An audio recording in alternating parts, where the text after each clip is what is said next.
Bienvenidos a su programa Tiempo a Solas. Los miedos de la infancia. Y de este lado, el psicólogo del programa, Christopher Turner. En esta ocasión, pues, mi coconductora Sol Guerrero no se pudo. Así que voy a llevar el programa solo, pero muy bien acompañado porque tengo de invitada a la psicóloga Pamela Val. ¿Cómo estás, Pamela? Hola, buenas tardes, Christopher. Bien, gracias. ¿Qué tal? ¿Cómo estás? Muy bien. Y cabe recalcar, fue mi maestra en la carrera, entonces pues estoy muy agradecido, muy emocionado de poderla invitar en esta ocasión. No, muchas Pues gracias a ti por la invitación. Vamos sobre la... Pamela, ¿qué sería un miedo? Un miedo es cualquier situación o cualquier sensación que sea desagradable para el sujeto.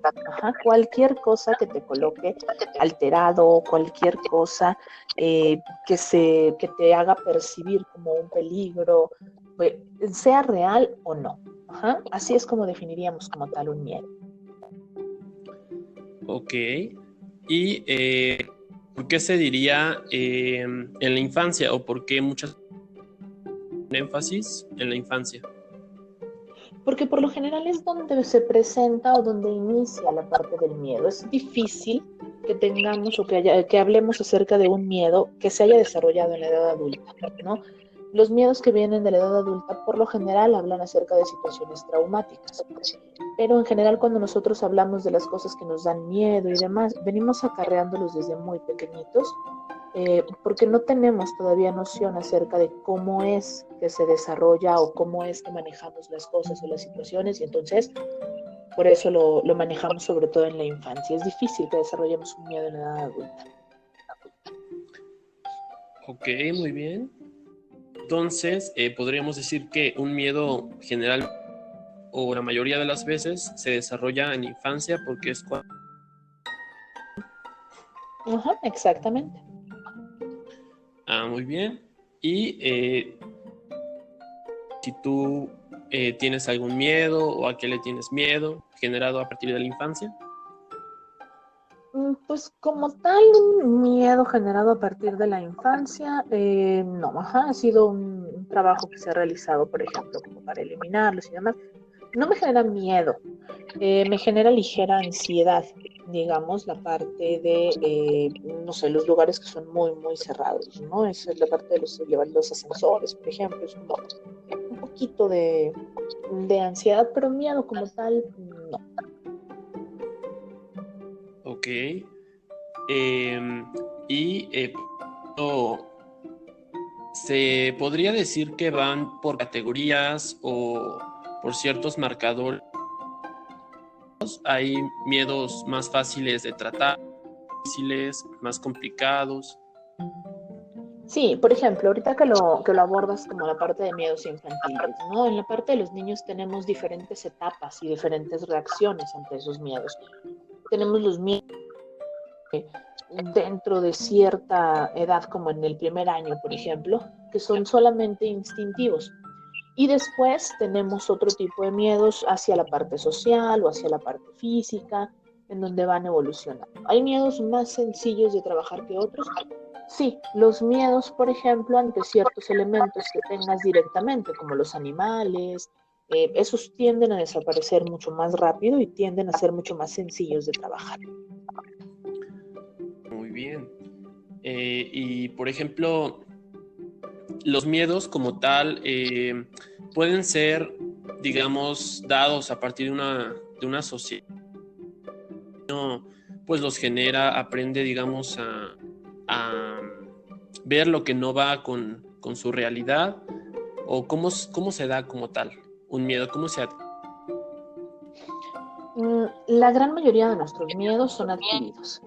La gran mayoría de ellos nos fueron implantados por alguien más. ¿Qué es lo que ocurre? Tenemos miedos como los miedos que se nos presentan durante el primer año, que es completamente instintivo, que es a los ruidos fuertes, por ejemplo, a las personas desconocidas, pero son miedos que nos ayudan a sobrevivir, son miedos que son conocidos como estos miedos adaptativos, ayudan a la especie. Sin embargo, el resto de los temores que podemos desarrollar, como a los animales, a ciertas situaciones, a cierto ridículo social y demás, esos en la mayoría de los casos han sido implementados por algún adulto. Los adultos que nos rodean, por ejemplo, tienden a ser responsables de colocarnos o de ayudarnos a manejar el miedo. Entonces, si yo le tengo miedo al mar, supongamos, ¿no? Y voy con mi hijo a la playa y demás, yo le voy a decir, es que ten mucho cuidado porque el mar es peligroso y demás, pero él realmente nunca ha tenido una experiencia negativa con el mar. Quien podría estar generándole esa parte de que no se acerque demasiado, de que no esté, soy yo.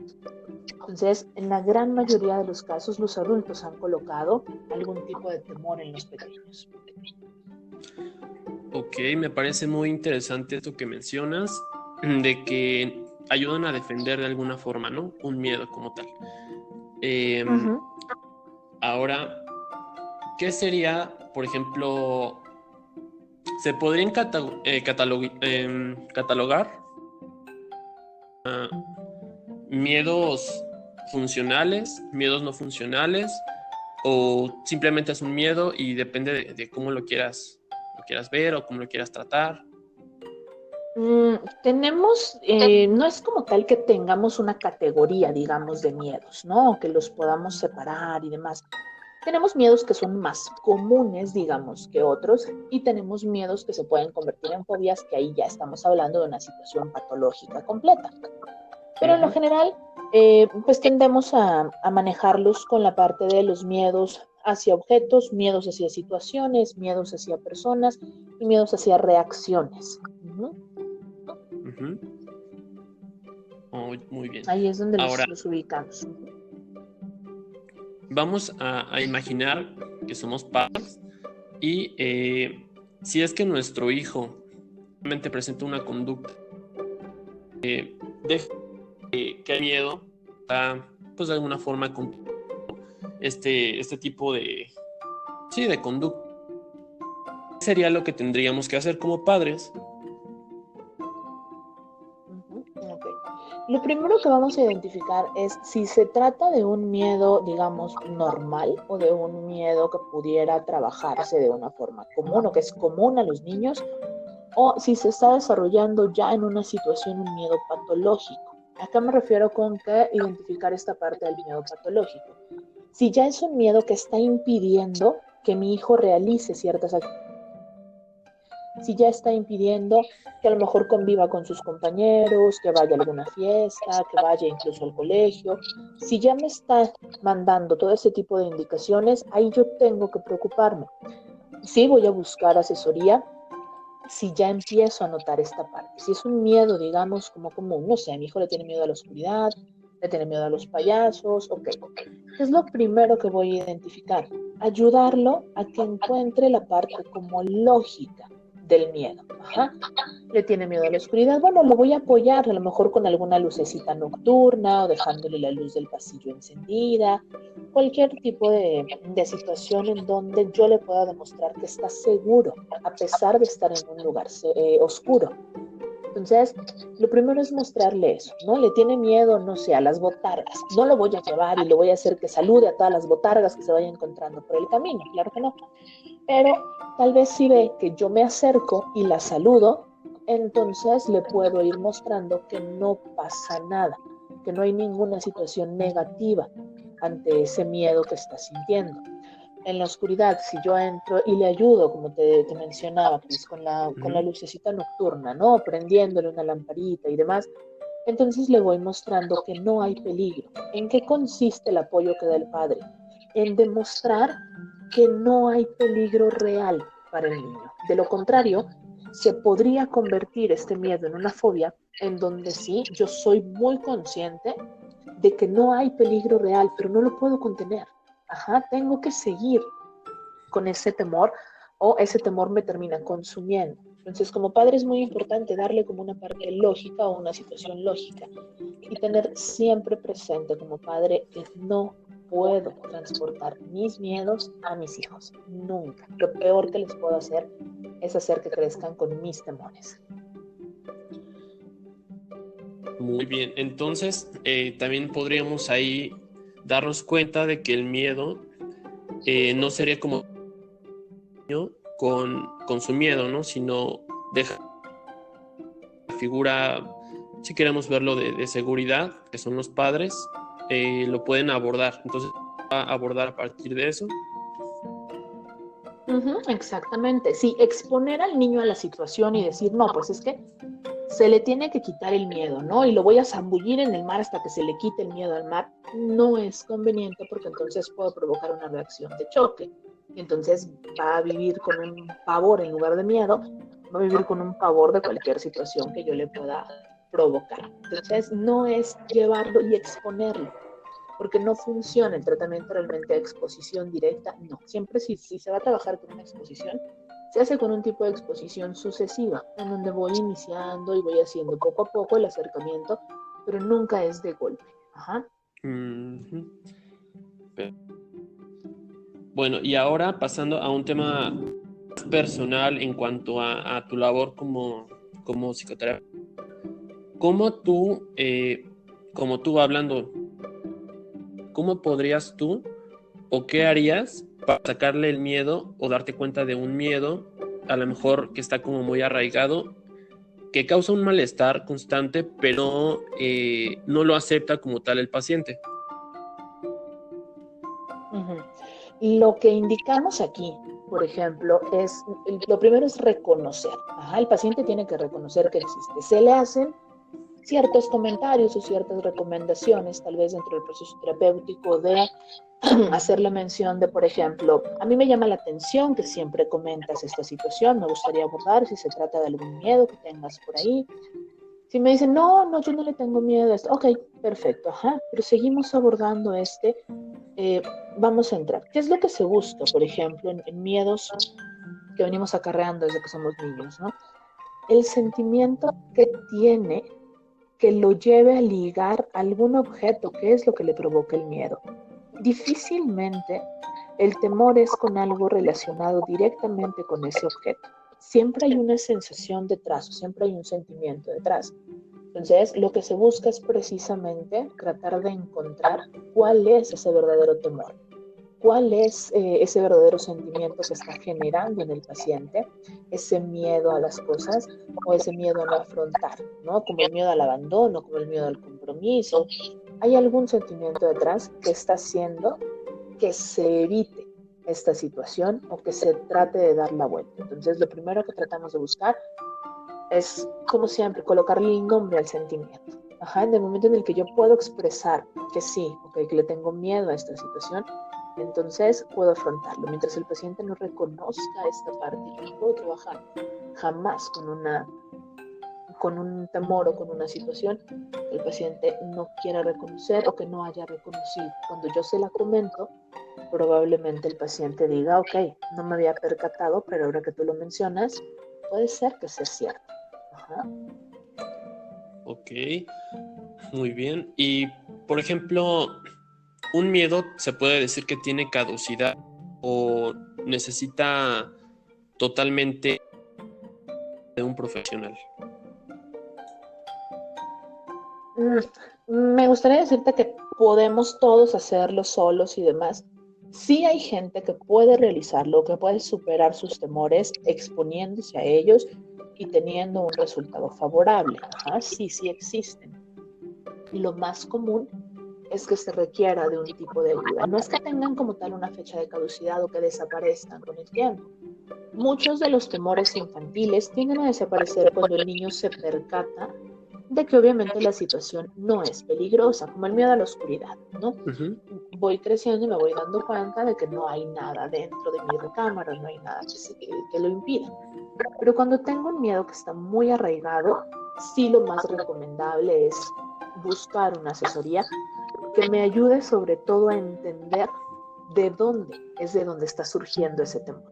No es tanto lo voy a erradicar y ya no voy a tener miedo nunca más, porque si yo no trabajo la parte de dónde surgió ese temor, entonces evidentemente se va a volver a repetir ante cualquier situación. Entonces lo más recomendable tratar de buscar una asesoría, porque en muchas ocasiones queremos exponernos hacia ese temor, queremos hacerle frente y nos resulta un poco contraproducente lo que nosotros sin asesoría podemos llegar a hacer. Ok, esto que me mencionas me parece muy de cómo es que la sociedad pueda ver a un miedo tan coloquial, ¿no? Pues todos hablan de miedos, de lo que dicen. Muchas veces se confunde un miedo con, pues, un ejemplo que quieres seguir, ¿no? Por así decirlo. Si tus amigos o tu grupo de amigos le teme a lo mejor pues entonces, al ser par de ese grupo, pues también te lo adjudicas, ¿no? Se puede decir. Aquí vamos a manejar la parte del sentido de pertenencia, ¿no? Para el sujeto siempre es importante el sentido de pertenencia. Lo mencionas con los amigos, ¿no? Con ser pares, sí, pero también se da con la familia. Yo quiero estar unido a lo mejor a mi mamá o a mi papá. Entonces compartimos el miedo y tenemos un vínculo especial, porque a lo mejor ninguno de mis hermanos tiene miedo a los payasos, ¿no? Pero mi mamá y yo sí. Entonces yo sé que si veo uno, ¡fum!, voy a correr con mi mamá y me va a proteger y vamos a estar juntos. Y es hacerle frente de esa manera. Me uno, ¿por qué? Porque el sentido de pertenencia, incluyendo la parte de los temores, es una reacción natural. Queremos estar con alguien que se sienta de la misma forma que nosotros. Entonces, ante el miedo, tendemos a buscar a gente que tenga situaciones similares para que respalde lo que nosotros estamos sintiendo. Oh, bien. Y ahora, evidentemente de esto que nos mencionas, que me parece muy interesante, yo sé, obviamente, al ser tu alumno en su momento, que a ti te apasionaba el análisis, ¿no? Entonces, podría ser, ¿qué consecuencias o huellas podría tener temerle o tener miedo a la mamá? O, digamos, ¿cómo podría afectar o sí qué consecuencia el paciente si éste le tiene miedo al padre o a la madre? El tener miedo al padre o a la madre, en muchas situaciones o en muchas sociedades es considerado como normal. De repente ubicamos la situación de autoridad con el temor.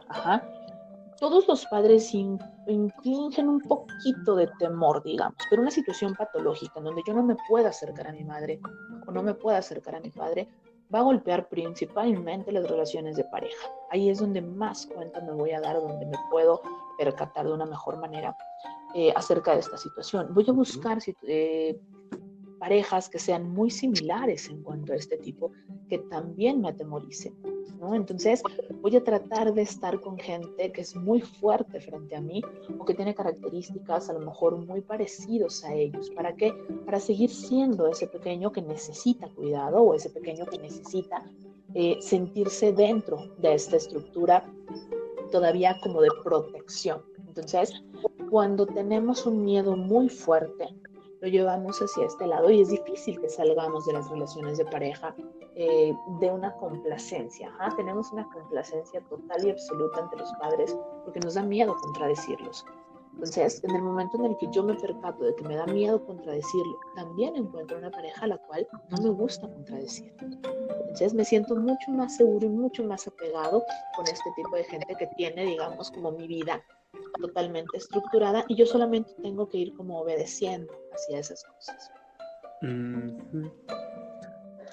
Muy bien, pues sí, evidentemente la materia familiar pues mantiene bastantes alcances, ¿no? A una adultez, por así decirlo. Ahora, más también a esta parte más personal. ¿Cuál sería tu experiencia más con el miedo de un paciente o con algún paciente que hayas tenido que al darte cuenta de miedos, su pasado, ya así como, pues, ¿qué está pasando? O creí que ya lo había visto todo. Bueno, en situaciones de de temor o de pacientes, pues realmente son miedos como comunes. Ajá, un temor, por ejemplo, que me ha tocado trabajar muy seguido es el temor a volar. Entonces, de ahí es de donde se desprenden muchas situaciones, porque el paciente no ubica realmente de dónde puede provenir este temor hacia volar, ¿no? Es como, es que me genera mucho temor subirme al avión y hacer todo el recorrido y demás. No es tanto que le generara temor el subir al avión y el hacer cosas, no, es más bien el temor a esa falta de control, porque yo me puedo subir a un auto y manejarlo yo, entonces no hay ningún problema, o puedo ver al chofer cuando lo maneja, ¿no? Pero en esta situación, esta persona lo que le tenía temor era precisamente a ceder la parte del control, a que desapareciera algo de su vista y a ponerse en manos de alguien más. No podía confiar en los pilotos, por ejemplo, porque no los conocía. Entonces, no hablábamos de un temor en específico hacia la parte de volar, era más hacia un temor de pérdida de control. Entonces, yo no sé quién me lleva, ¿no? Era feliz, muy feliz cuando los pilotos se presentaban o cuando veía que abordaban, porque entonces podía como ubicar esta parte de, ya sé quién me va a llevar, ¿no? El hombre o la mujer que me van a llevar, ya sé quiénes son, o preguntaba los nombres y demás, y de esta manera conseguía controlarlo. Pero hablábamos, te repito, más de una situación de un temor hacia la falta de control o a la pérdida completa del control antes que a una situación que se pudiera considerar como un temor directo hacia el avión o hacia el hecho de volar. Entonces, por ahí lo ubicaría yo. Ok. Yo recuerdo que en algún momento había publicado, por ejemplo, en mis redes sociales, precisamente con motivos de el hecho de a qué le temo. Y entonces me encontraba en la que me decía un chico, yo le temo a los gatos, y entonces pues yo le comentaba a partir de qué, ¿no? O qué experiencia tuviste con... Que no tuve ninguna con los gatos, o sea, nunca tuve gatos. Entonces yo le decía, entonces, ¿cómo puedes temerle a un gato? Me dice, pues es que yo pienso que son malos, ¿no? O que me van a dañar. Entonces, ¿qué podríamos o cómo podríamos definir esta experiencia de este chico? Ok, te explico. Bueno, en este caso específico, pues desconozco, ¿no? Tendríamos que ubicar toda la historia y demás, pero en la mayoría de los casos, ¿qué es lo que pasa? Yo no tengo una experiencia negativa con un gato, ¿no? Pero tal vez viví algo que en su momento me hizo sentir mucho miedo, no sé, supongamos mi mamá y mi papá tal vez estaban discutiendo o estaban gritando muy fuerte y tal vez había un gato cerca o tal vez yo escuché un maullido en televisión o algo por el estilo y ligué ese sentimiento que me provocaba la discusión entre mis padres con el objeto más cercano, que fue en este caso un gato. Entonces, ¿por qué a lo mejor podría decir, yo creo que me van a hacer daño y demás? Porque esa sensación, a lo mejor de la pérdida del padre, de la madre, de la discusión tan fuerte que se estaba viviendo, yo la llevé y ese es el sentimiento que me acompaña. Y cada vez que yo veo un gato, no es que me vayan a provocar un daño, es que yo recuerdo esa parte en donde sentí esa desesperación o esa molestia o ese temor de que papá y mamá estaban discutiendo. Entonces lo llevo con eso. Hablamos siempre de un desplazamiento. En los miedos es muy difícil que yo haya tenido un encuentro con algo directo que me haya provocado el miedo. Ajá. Siempre, cuando se trata de estos casos, lo ligo con algo más, el objeto más cercano. En este caso, te repito, el ejemplo del gato, ¿no? Entonces lo lleva con el gato y eso es lo que puede estar ocurriendo. No existe una parte de, es que yo tuve una experiencia directa y por eso le tengo miedo, ¿no? Yo tengo miedo a todos los perros porque uno me mordió. Sí, puede ser, ese es un miedo, digamos, como normal. El tipo de miedo que nosotros tendemos a manejar en terapia es el que hablamos del desplazamiento, en donde se presenta esta situación que te comentaba hace mucho. Muy interesante esto que mencionas. Entonces podríamos decir que sería lo que el conductismo llamaría un estímulo, ¿no? Ajá, exactamente, sí, desde la perspectiva conductista es un estímulo, genera una respuesta y la almacenamos, ¿no? En psicoanálisis tuvimos una emoción, ubicamos un desplazamiento, colocamos un símbolo y generamos un temor. Ok, más o menos el significante y todo eso, ¿no? Exactamente. ¿Qué? Ahora, dentro de todo esto, experiencia obviamente, ¿con qué te has encontrado?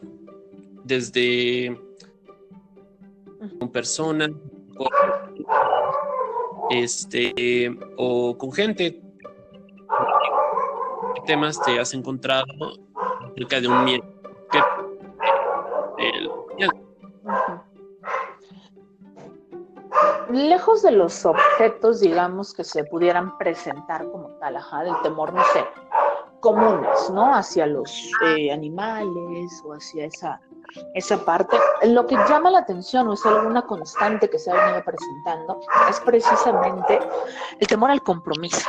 Ese es uno de los puntos más fuertes que hemos venido trabajando, que se han presentado en estos últimos años. Es algo que llama mucho la atención, porque es una generación que se quiere comprometer, por ejemplo, muchos pacientes que se quieren comprometer, no quieren tener una pareja estable, quieren hacer, pero al mismo tiempo es un pavor a comprometerse y un pavor a soltar la libertad que creen que han conseguido. Ese es uno de los temores que más me llama la atención, el temor que tiene el compromiso, y es muy común el temor al compromiso que se presente, sobre todo en los jóvenes que están entrando en sus 30, terminando sus 20 años. Ok.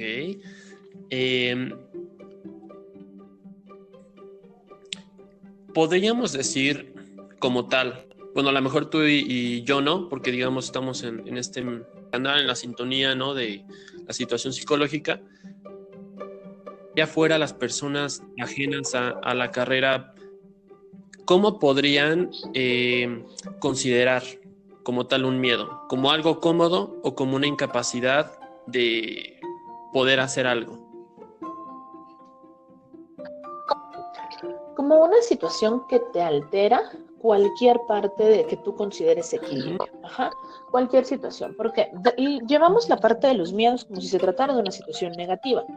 No siempre.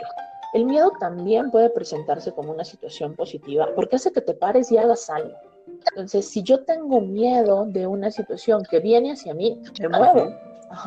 Entonces, tenemos esas dos partes. El miedo te paraliza o te moviliza. Entonces, no me gustaría que la gente lo viera siempre como una situación negativa, en donde el miedo te consume y te deja y no puedes hacer nada. No, también hay muchas personas que el miedo las mueve y las lleva a conseguir cosas, porque no quiero perder un trabajo, entonces aprendo las cosas. O me dicen, es que te voy a despedir si no aprendes a hacer esto. Pues me pongo a estudiar.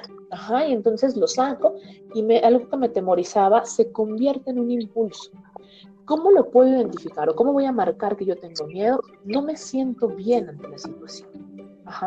Tengo esta parte desagradable dentro de mí ante lo que le tengo que hacer frente. Entonces, ahí es donde yo puedo identificar como algo que tengo miedo. No me siento tranquilo. Siento una insatisfacción y siento como si mi momento, digamos, que estoy viviendo no estuviera totalmente equilibrado. Ok. Ahora, esta frase me la sociales y es miedo, tener miedo. Sí, se genera esta situación de es como mis ansiedades. Mi ansiedad tiene ansiedades, Mi miedo tiene miedos, claro, Yo le puedo tener miedo a una cosa y entonces de repente, ¡pum! Se convierte en otro y te digo, yo no le tenía miedo a esto, pero ese miedo grande me generó este otro miedo más pequeño. Y el miedo se puede atemorizar cuando le enseño que ya no me controla, por ejemplo. Y entonces ahí mi miedo empieza a desaparecer y empieza a controlarse a través de otro miedo, aunque suene sumamente irónico. Demasiado irónico, de hecho, ¿no? El hecho. Ahora, llama mucho la atención. Hay varias características. Por ejemplo, de la superioridad ilusoria. El hecho de decir, lo sé todo, o bueno, me mantengo protegido dentro de esta cápsula al no saber, ¿no? No saber qué va a pasar. Entonces, Ujú, ujú. podría ser un miedo existente que tienen un síndrome de superioridad ilusoria. Ujú. ¿Qué es lo que ocurre con esta parte de este miedo, digamos, ante no saber y ante no hacer? Ajá. La ignorancia me protege, al final de cuentas. Mientras mayor conocimiento tengo yo, más temores puedo ir desarrollando. De la misma manera que quien te dice, no, pero es que el miedo es atrevido, ¿no? O sea, te hace que desconozcas y te protege y te tiene. Sí, sí es verdad. Pero lo cierto es que mientras mayor conocimiento, mayor temor ante las situaciones. Cuando tú estás alejado o encapsulado, como lo mencionabas tú, cuando estás encapsulado en esta situación de es mi burbuja y solamente es lo que yo creo y lo que yo veo, no permito que el resto entre, no permito conocer un poco más allá. Mientras más conozco, mientras más información tengo, mayor temor se va generando.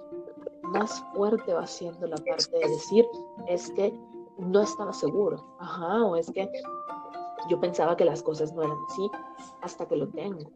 Entonces ahí es donde lo hago. Me refugio en la ignorancia. Claro, ajá, claro que la ignorancia es un refugio tremendo para no sentir miedo. Mientras menos información tengo, menor miedo puedo tener. Muy interesante esto que mencionas. Por el otro lado, tenemos a una invitada en el público que quiere hacerte una pregunta. Su nombre es Ok. Patricia Flores y aquí viene su pregunta. Bueno, a mí me da mucho miedo estar sola. O sea, yo siento tener una pareja a mi lado para no sentirme sola. Entonces a mí esa es mi pregunta, ¿por qué miedo? Ok. Aquí, Patricia, mucho gusto y gracias. Lo que podríamos analizar, Patricia, es esta parte de qué es lo que buscas de repente en las parejas. El miedo a estar solo muchas veces es porque desconocemos cuál es nuestra propia personalidad. Entonces, yo no sé muy bien quién soy. No conozco muy bien cuáles son las características que yo tengo, cuáles son los elementos que yo tengo como para hacerle frente a las cosas yo sola. No sé a lo mejor qué películas me gustan, qué comida me gusta, y siempre he funcionado con lo que los demás me han ido diciendo. Ay, a mí me gusta el cine de acción, ah, pues yo lo veo contigo, y creo que a mí también me gusta. A mí me gusta ir a comer tacos, ah, creo que a mí también te acompaño, sí, creo que también me gusta, pero nunca me he preguntado yo sola, ¿qué es lo que realmente me gusta? Ajá. Entonces, ese temor a estar solo y a estar buscando constantemente una pareja puede venir de esta falta de conocimiento personal. Ajá. La recomendación que yo te haría, Patricia, es que dedicaras un poco de tiempo a ti, a descubrir cuáles son las cosas que te interesan, a descubrir qué es lo que te llena, ajá, a descubrir quién eres, lejos de todos los títulos que puedas tener de hija, madre, esposa, pareja, amiga. ¿Quién es quien realmente eres? ¿Y qué es lo que te gusta de ti misma? Y entonces así ya no vas a buscar una pareja por compañía, la vas a buscar realmente porque la quieres, no porque la necesites para sentirte acompañada. Ajá, entonces hay que revisar esa parte, qué es lo que nos gusta, quiénes somos, qué es lo que tenemos, y nos va a llevar a una elección de pareja mucho más correcta que a lo mejor las que hemos venido teniendo. Sí, muchas gracias. Okay. Entonces, podría que hace falta ahí fortalecer la unicidad, ¿no? El autoconocimiento más que nada. Exactamente. Ahora, por otro lado, también tengo nos pregunta en Facebook que él le teme a la pobreza. ¿Qué podríamos decir acerca de eso? Okay. En esta parte del temor a la pobreza, debemos de primero de identificar, ajá, en este caso Alexander, ¿qué es lo que ocurre? No es el temor en sí a la pobreza, sino tal vez es al sentimiento de carencia, a esta parte de sentirte vulnerable ante la necesidad, lo que te llevaría probablemente a depender de la otra persona. Entonces, en este temor hacia la pobreza, ¿qué podemos hacer? No lo podemos llevar hacia el extremo donde nos volvamos avaros por querer evitar esta situación de temerle a la pobreza. Y entonces trabajo y quiero conseguir más cosas y más cosas, pero nunca disfruto nada de esas cosas que tengo. No, nunca consigo desarrollar todas estas cosas o disfrutarlos. Entonces, ¿de qué es de lo que hablamos en este temor a la pobreza? Lejos de que sea la pobreza, ¿qué sentimiento es el que estoy enmascarando bajo la palabra de pobreza? ¿Te acuerdas, Cris, que al principio decíamos, poner el nombre al sentimiento? Vamos a tratar de encontrar cuál es el sentimiento que me hace tener miedo. Yo lo podría ubicar como el sentirme vulnerable. No me quiero sentir vulnerable ante los demás o no quiero que los demás vean esta parte de mí y entonces me detengo y digo o le coloco la máscara de es a ser pobre, más no es a necesitar del otro. Y la pobreza y necesitar del otro por lo general van de la mano. Muy bien. Es muy interesante el hecho de cómo puedes abordar cada situación. Algo que me llamaba mucho la atención cuando era tu estudiante. Sí, estas situaciones, yo no había escuchado tanto la parte de tenerle miedo a la pobreza, ¿no? Como tal. Pero, pues sí, suena bastante interesante y es como decir, creí que ya lo había visto o creí que era amarillo ese plátano, pero realmente es verde, ¿no? Entonces me fui por otro lado. Y es algo muy, muy positivo esta parte de analizar una situación. Ahora, yo me voy por mi lado, ¿no? Que sería desde una situación personal. Por ejemplo, me daría miedo a lo mejor una situación donde yo no pueda responder, o sea, donde yo no tenga la solución. Eso me daría miedo. Una muerte, incluso no sé, un trabajo que no sepa hacer, incluso alguna situación ajena no me daría miedo, pero el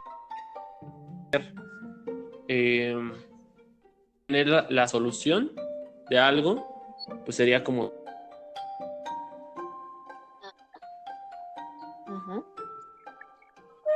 En este caso yo creo que estarías hablando más de una situación de pérdida de control. Lo que te da miedo es no tener el control de la situación, o te daría miedo esta parte, por ejemplo, de la duda de tu capacidad, ¿no? Que los demás se dieran cuenta a lo mejor de que yo no estoy tan preparado, no tengo la respuesta, no tengo la manera de reaccionar, y no sería un miedo tan personal, sino como de falta de reconocimiento.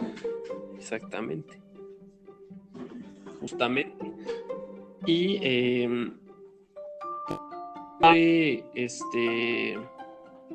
muy bien de no poder manejar incluso las situaciones, pero lo que hacen, o bueno, lo que hacemos, que supongo que también lo he llegado a hacer, es a lo mejor busco algo en lo que soy muy bueno y trato de cubrir esa carencia, ¿no? Exactamente. Y ahí hablamos de compensación.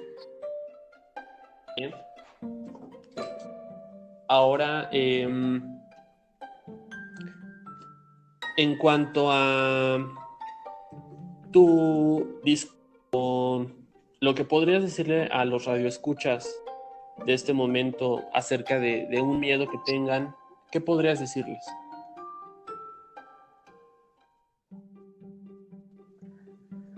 Mientras más cerca estás, más pequeño se hace. Mientras más te des cuenta de qué es lo que realmente está generando tu miedo, te vas a dar cuenta que es mucho más fácil de manejar. Todos los miedos parecen imposibles de manejar hasta que le hacemos frente. Nunca te vas a dar cuenta de que eres capaz a menos que te pongas a afrontarlo. Si necesitas buscar ayuda, está bien buscar ayuda. Si necesitas romperte, está bien romperte. Tenemos un miedo, valga la redundancia, tenemos un miedo a que la gente nos vea vulnerable, a decir que tengo miedo. Y está bien tener miedo. ¿Por qué? Porque vas a encontrar la manera de salir adelante. Decir, le tengo miedo a esto, es ser completamente fuerte como para permitir recibir ayuda. Si yo tengo un miedo, no te preocupes. Todas las personas del mundo tienen miedo. Todas las personas del mundo han sentido un miedo y han creído que no iban a poder sobrevivir por ese miedo. Y todos lo superamos y sobrevivimos ante la situación. No es malo tener miedo. Recuerden siempre que el miedo también te moviliza. Entonces el miedo también se puede convertir en un aliado, como les decía hace un momento, porque también te lleva a conseguir cosas. Tengo miedo de perder un vuelo y no llegar a una entrevista de trabajo.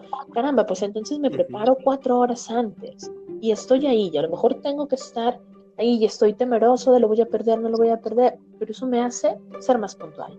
Ajá. Entonces, cada temor puede ser una gran oportunidad si sabemos canalizarlo. Hay que saber canalizar solamente estos temores. Muy bien. Pues me parece muy interesante esto que mencionamos muchas personas poseen este miedo al que no le dan un nombre, y el hecho de no darle un nombre pues los mantiene con algún mal, ¿no? Yo siempre he dicho que mi definición de malestar es desconocimiento acerca del padecimiento en el que estamos. Entonces, en mi caso me funciona demasiado como terapeuta. Evidentemente tú mantienes tu... Entonces, pues sí, ¿no? Cada quien, como mencionabas, esto del miedo no es malo, simplemente pues aprende de él, ¿no? Y te va a... Entonces, pues yo te doy las gracias por haber participado en este podcast y espero que aceptes alguna próxima a otros temas.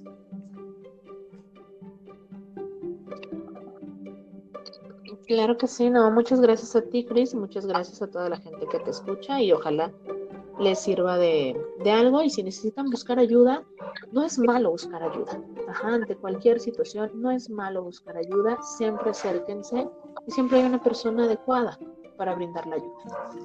Muy bien, pues por mi parte sería todo.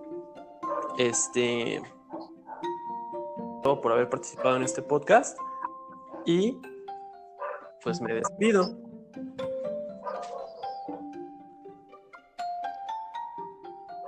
Muchas gracias. Igualmente. Cuídate mucho.